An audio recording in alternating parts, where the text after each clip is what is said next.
Hi everybody and welcome back to the Crystal Spirit Sparkle channel here on YouTube. I hope you're well, and today I continue a video series here on my channel which I'm really excited about, which I loved doing when I started it, but that was at a point where I was pretty close to the point where I needed to stop doing videos because of internet issues, because of health issues, and everything else. That is a whole other topic. Maybe I will talk about it if you're interested in it. But now I'm back, and now I can continue this video series as well. And this is called the Deck Dates video series, and it is basically what the title says. I decided to, pick a couple of decks, so 2 decks to work together with, but at random. So normally I love to work with a tarot deck and an oracle deck in combination because I love how the energy of the tarot deck works with the energy and messages of the oracle deck, and how those two messages are combined or mixed together with. Sometimes I even combine a tarot, oracle, and a Lenormand deck together to get a message. Because I feel like all of these 3 systems have different ways to give you the message, and they add to each other and give you another perspective on the same thing. And so I really like that. And I often do it with purpose and an intention, with decks that I feel like work good together, remind me of each other because of their art style or their theme, or maybe they have a similar energy, in my opinion. But I find it quite interesting to let random decide which 2 decks I'm going to work with for the next week. And that is why you see the spinning wheel here. This is a spinning wheel where all of my tarot decks are on that I have currently in my collection. I have another one where all of my oracle decks are on. And so I will spin those 2 wheels and work with that random pairing. And next week I'm back and I will show the pairing to you guys, share my experiences, and share my opinion of the 2 decks working together and how I think if they fit together or if they don't fit together. I know that I stopped this series quite abruptly or pretty suddenly. Is that a right word in English? I don't think so, but I hope you know what I mean. And I know that I already had a pairing in the last video, but it is so long ago that I thought I start new right now. So let's spin the wheel and see which tarot deck.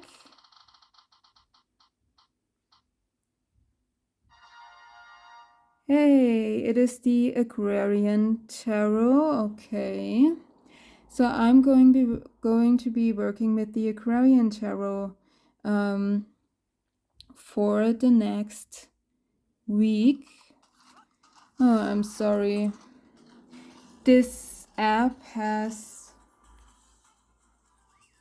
advertisement in between.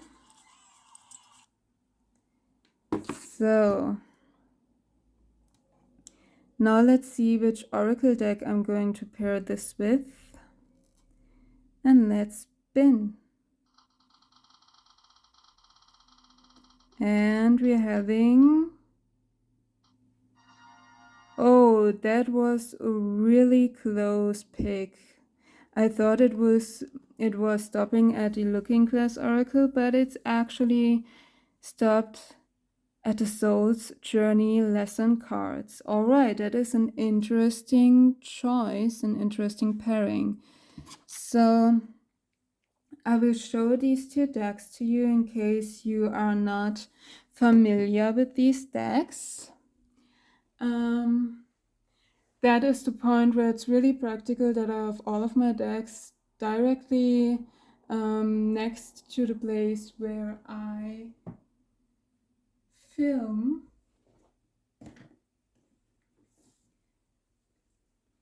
So this is, let's zoom out a little bit. This is the German version of the Soul's Journey lesson cards. So the box looks different, but they are the same cards. And let's see.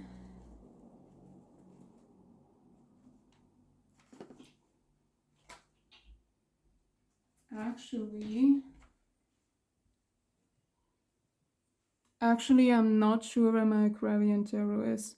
Wait a second. So I'm back and I found it. This is an interesting pairing. I think that they could work together quite well because the Agrarian Tarot is a little bit more simplistic in the art style. There is not a lot of super little details and symbols and stuff in there. And the Soul's Journey lesson cards are also pretty simplistic because on each card you have a mandala and nothing else. So in that way, I think they could work quite well together.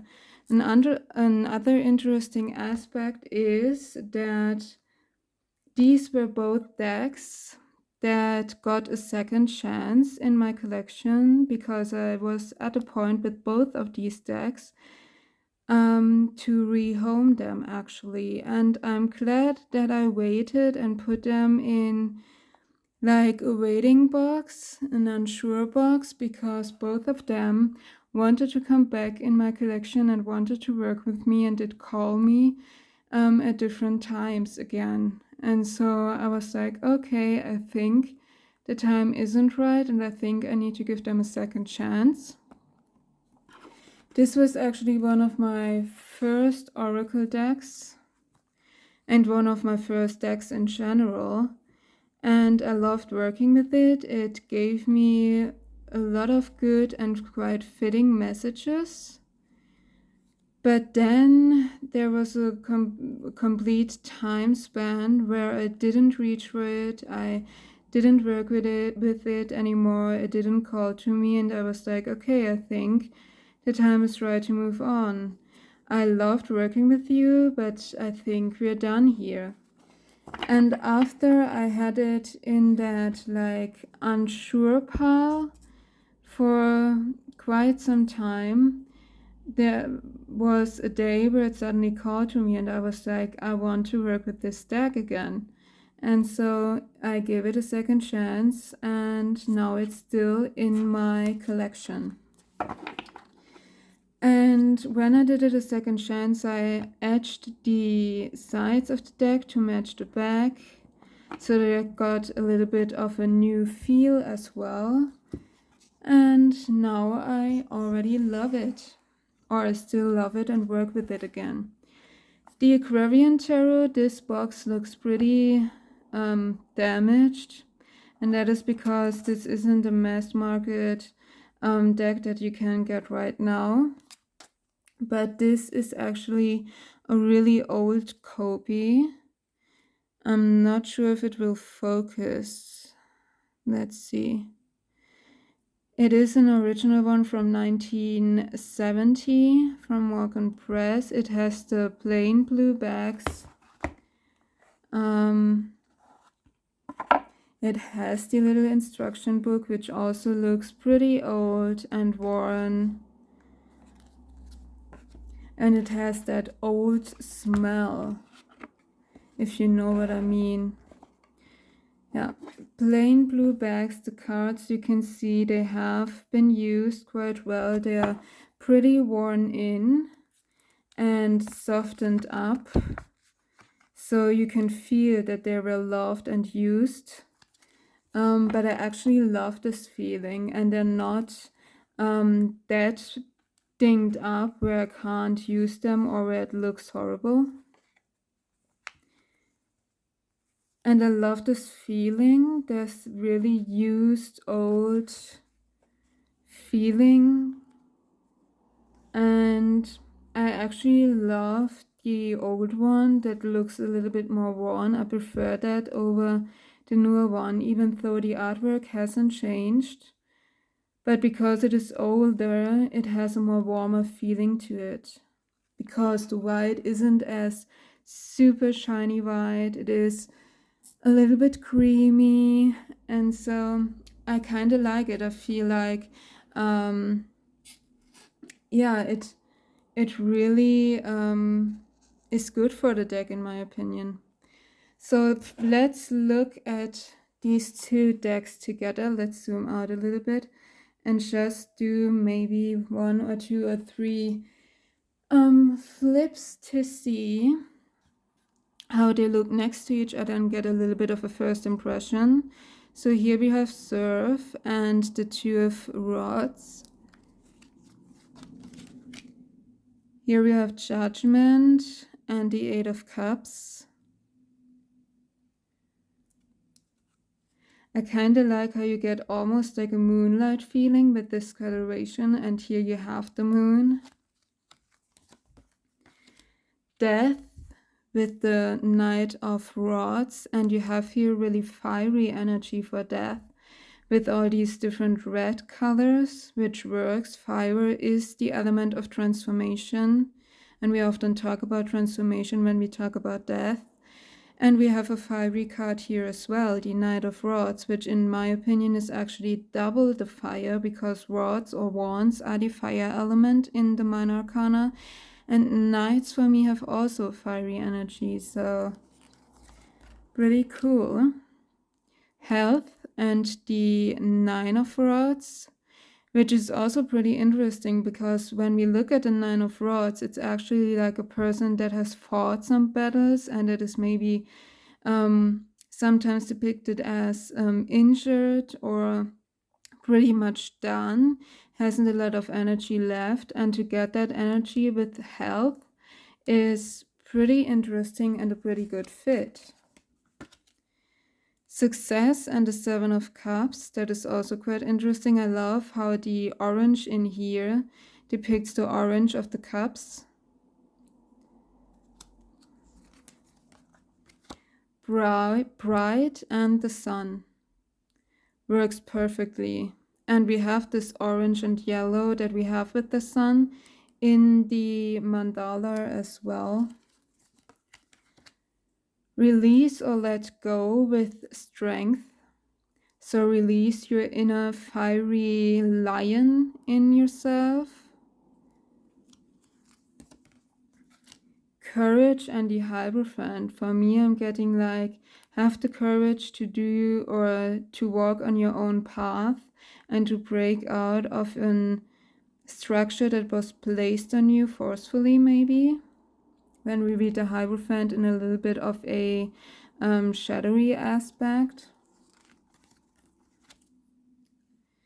So yeah, I think the first look and the first few flip throughs were quite interesting, and the first feeling is that it will work quite good together, and not just in terms of the more simplistic, not too detailed depictions, but also in terms of colors that you see in both of these decks, like here with the orange color that the Pentacles have, and also in terms of the messages. We had some quite interesting fits. So I look forward to work with these two decks for the next week, and I look forward to come back to you guys and share my experiences, if that first impression of they might be a good pair, if that is really the case, or if that is just a first impression, and while working with it, it maybe doesn't fit as well. So I hope you enjoyed this. I hope you loved this series. This was actually inspired by Dawn Michelle over at Boho Tarot with her deck pairings. I mean, I did deck pairings and worked with Tarot and Oracle in the same reading before I saw that on her channel. but she actually inspired me to do these pairings at random and see if maybe some of the decks that I wouldn't pair with at first glance really work well together and let me surprise in that way. So that is what started this whole video series on my channel. So I hope you enjoyed it. I hope it is interesting to watch, or maybe even helpful or inspiring for you as well. And I look forward to see you again next week in the next part of the deck dates here on my channel, or maybe even in the next video. Until then, you guys, comment down below if you have one of these decks or maybe both, what you love about these decks, if they're on your wish list, what your experience is while working with them. And yeah, if you would pair these two decks together, what is your first impression of this pairing? If you think that this is the perfect match in terms of a date, or maybe a fail, let me know down in the comments. Also, don't forget to click the like button if you enjoyed this video or you enjoy my channel. And don't forget to subscribe if you're new here, and if you don't want to miss any of my other videos. Until then, have a nice day, and we will see each other again in the next video. Bye!